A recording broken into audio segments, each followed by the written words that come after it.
Onyinye was the only child of her parents. Born on a cool Hamatan morning in Umunze village, her mother named her Onyinye, meaning gift, because she was the only thing life had given them after years of waiting. Her father, a palm wine tapper, and her mother, a small-time Gary seller, raised her in humility. But from a young age, Onyinye had eyes that were bigger than her background. While her mates played 10-10 under the mango tree, she would stand by the roadside admiring the sleek cars that splashed dust as they drove into the village.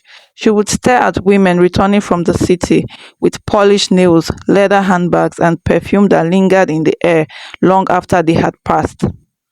Papa, one day I will ride in the big car, she told her father one evening. The old man had only smiled, shaking his head. Wham, focus on your books. Wealth comes slowly, like palm wine dripping into a calabash. But Oinye was impatient. She knew she was beautiful. Her skin glowed like fresh palm oil. Her smile could melt the heart of any man. And then there was her body, full, curvy, with a backside that made even old men forget their wives' names. Soon the whispers began. Men from the village, farmers, traders, even married elders found reasons to give Oinye small change after exchanging secret smiles with her. First it was 500 naira, then 1000 naira. They touched her hand too long, praised her beauty too much, and asked her to meet them in hidden corners. Oinye gave in. She told herself it was not wrong. After all, didn't men chase women everywhere? She only needed to play along, collect her own share, and buy the fine shoes she had been admiring in the market. But she was disappointed. After months of the secret dealings, all she had to show were cheap clothes, imitation bags, and a small box of cosmetics that barely made her look like the city women she envied. And worse, the tongues of the village became sharper. Is it because her name is Uinye that she has decided to give herself to every man? Old women sneered at the stream. She will bring shame to her parents, some murmured in the market square. Onyinye heard them, but she waved it off. She had already made up her mind. If the village men could not give her the life she wanted, the city men would. Onyinye kept thinking of ways to increase her earnings until the day she saw Mama Fresh. Mama Fresh was a sight to behold. Every few months, she would drive into Umunze in a glossy car, sometimes a black Prado, sometimes a shining Mercedes. Children would run after the car shouting, Mama Fresh, Mama Fresh, while the women at the stream would pause, their mouths hanging open at her expensive lace wrappers and shoes that glittered like broken glass under the sun. Nobody really knew what Mama Fresh did in the city, but one thing was certain: she had money and plenty of it. She wore perfumes that made the air smell sweet long after she had passed, and she never lacked a handbag that looked as though it had just been flown in from abroad. Her trick was simple. She promised poor families a better life for their daughters. Let me take her with me, she would say sweetly. In the city, she would go to school, she will learn work, she will become somebody. Many parents, desperate to escape the choke of poverty, agreed. But the truth was darker. Mama Fresh was no helper. She was a pimp. She trafficked young girls, linking them with wealthy men in the city. And in return, she took her cut. Onye had always admired her from afar. One fateful evening, Mama Fresh's car pulled up in front of the small provision store near the market square. Onye was standing there in her tight skirt, watching. When Mama Fresh stepped out, her gele sparkled, her nails were painted red, and her gold bangles jingled with every step. Onye's heart raced. Here was the life she wanted, wrapped in one woman. Without thinking, she walked up to Mama Fresh. Good evening, Ma, she greeted, her voice almost trembling. Mama Fresh looked at her, up and down, her sharp eyes narrowing at Onye's curves. She smiled knowingly. Yes, my dear, how are you? Onye swallowed. Ma, I want to leave this village. I want to go to the city. That was all Mama Fresh needed to hear. Usually, she had to persuade families, sweet talk them, promise them heaven on earth. But this one, This one was already hungry for the city. The very next day, Mama Fresh appeared at Onyinye's compound, her car parked proudly in front of the mud house. She sat with Onyinye's parents, her voice smooth like palm wine. Papa Onyinye, Mama Onyinye, she began. Your daughter is very intelligent and beautiful. I want to sponsor her education in the city. She has potential, and I don't want it wasted here. Her words fell like rain on dry soil. Onye's mother clapped her hands in gratitude. Her father, though hesitant, finally nodded. They could not afford to send her to school anyway. Maybe this was truly a gift from God. But if only they had known the kind of life Mama Fresh was preparing their daughter for. On the morning of Onyinye's departure, Mama Fresh arrived in her black Prado, the engine humming like a giant bee. Children gathered around, shouting her name again, Mama Fresh, while women pretended to be uninterested but could not stop stealing glances at her elegance. Onyinye wore her best outfit, a tight-fitting Ankara gown, the kind that showed off her curves. She carried a small Ghana must go bag, stuffed it with a few clothes and the wrapper her mother had given her. Her parents stood at the doorway, their eyes filled with mixed emotions, pride, hope, and a fear they could not explain. Mama Fresh hugged them warmly. Don't worry, she said smoothly. Your daughter is in safe hands. I will treat her like my own child. Very soon, she'll be sending you money. She will go to school and you'll be proud. Onye's mother, almost in tears, clasped Mama Fresh's hands. God bless you, Mama Fresh. You are truly a helper. But Onye's father, though he agreed, still had a shadow of doubt in his eyes. He leaned towards Onyinye and whispered, Wham, remember who you are. Do not forget home. Onyinye nodded quickly, eager to leave. Her eyes were fixed on the city life waiting ahead. The journey was long. The smooth tarred road stretched endlessly, a huge contrast to the dusty part of Umunze. Onyinye sat in the back seat, inhaling the sweet scent of the car's leather interior. Her heart raced with excitement. Every passing town, every tall building felt like a dream pulling her closer to the life she craved. By evening, they arrived at Mama Fresh's mansion in Enugu. The compound was massive with high fences, a large gate, and cars parked neatly like ornaments. Onyinye's eyes widened. She had never seen such wealth up close. Inside the house was even more breathtaking. Shiny tiles, chandeliers, sofas that swallowed you when you sat. Onyinye ran a hand across the glass table, unable to hide her amazement. Mama Fresh watched her closely and smiled. Onyinye, this is just the beginning. If you listen to me, you will live like this too. Men will beg to spend on you. Money will flow into your hands like water.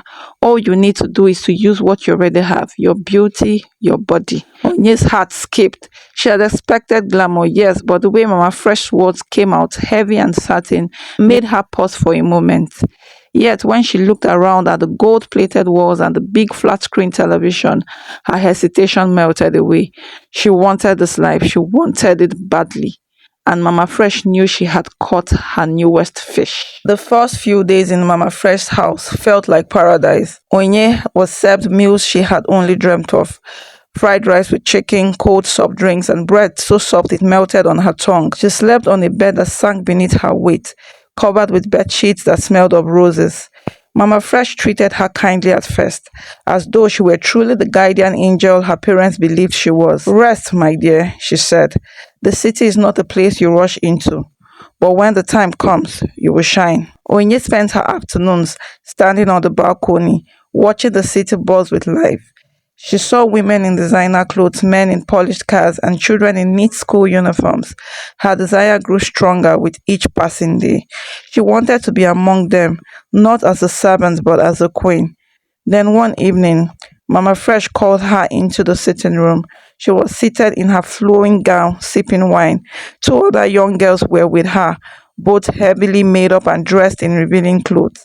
They looked no older than Onyinye, but there was a certain hardness in their eyes. Sit down, Mama Fresh said. Onyinye obeyed. This city, Onyinye, is a place of opportunities, Mama Fresh began. But opportunities don't come for free.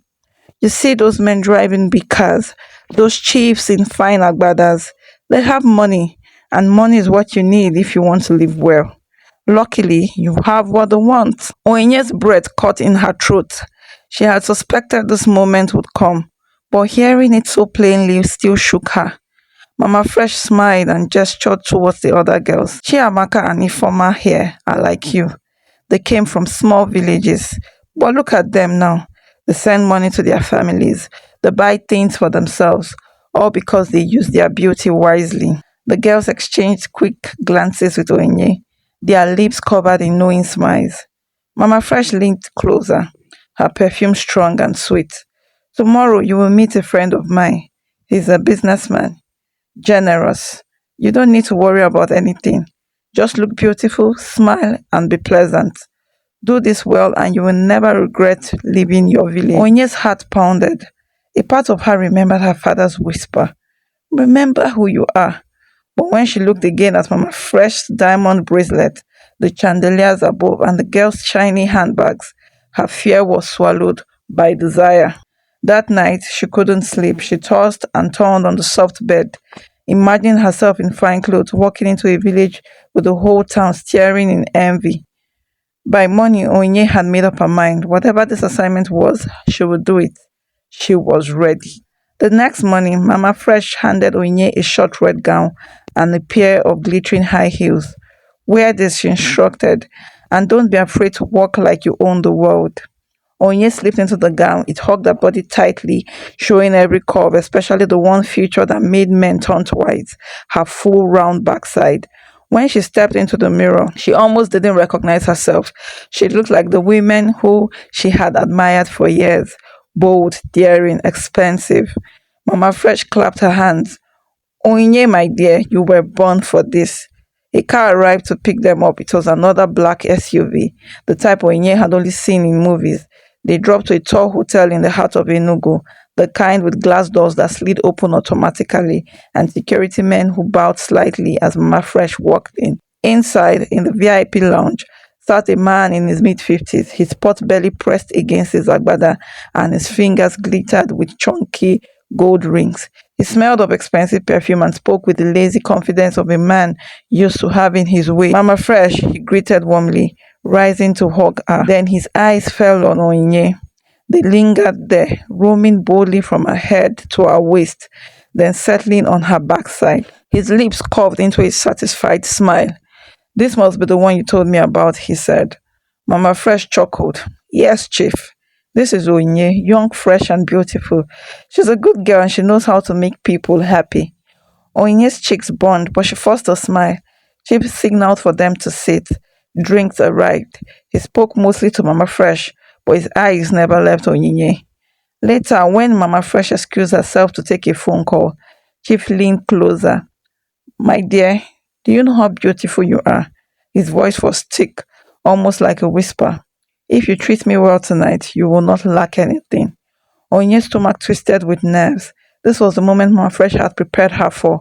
She thought of her village, of the whispers that mocked her. She thought of her parents who believed she had gone to study.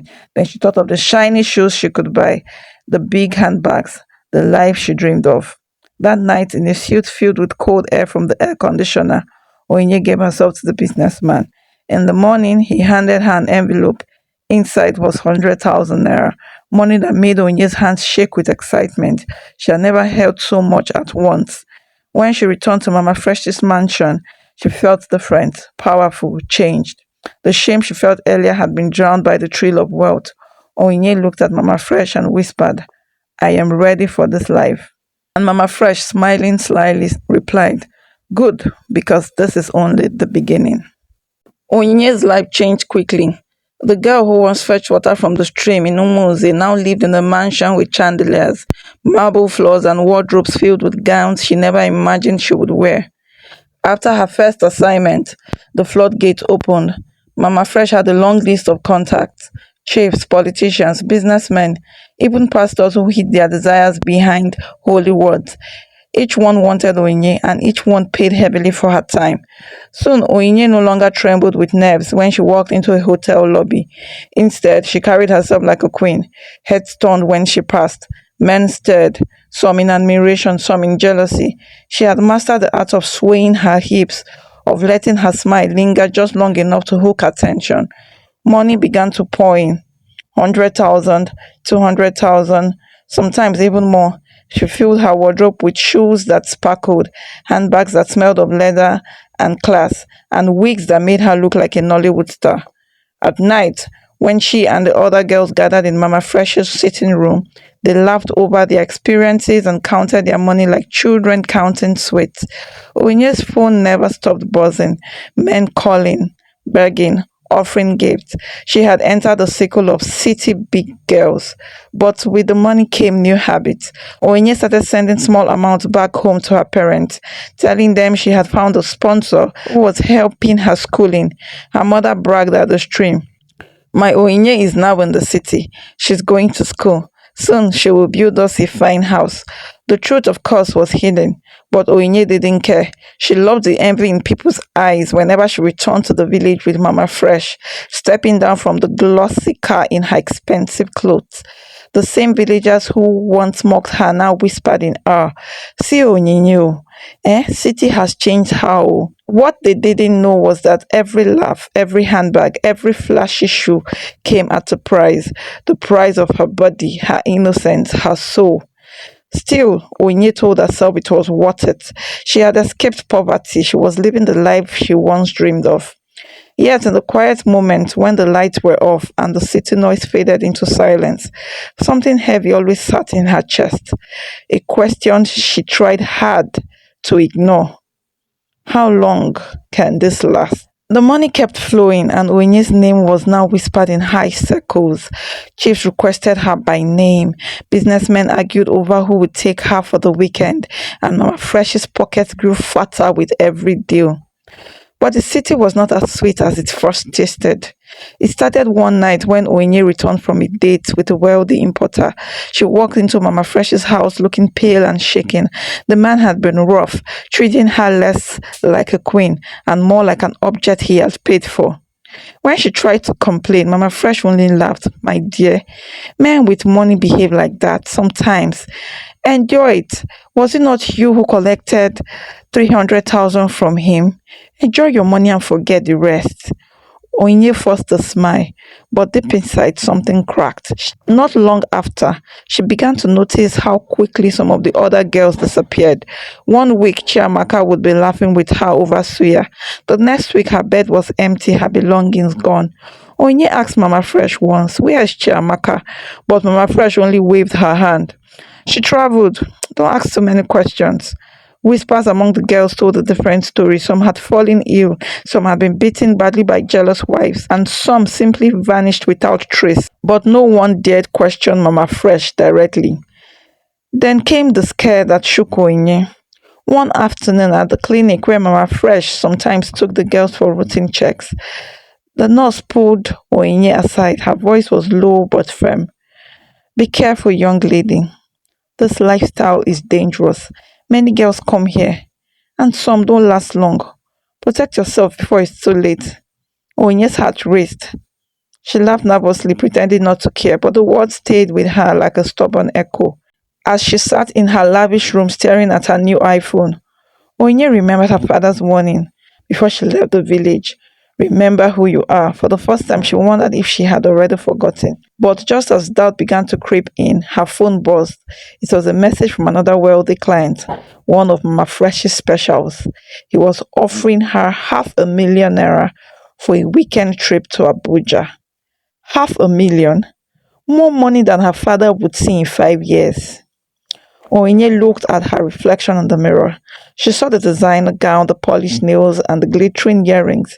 Then she smiled faintly, pushing the fear aside.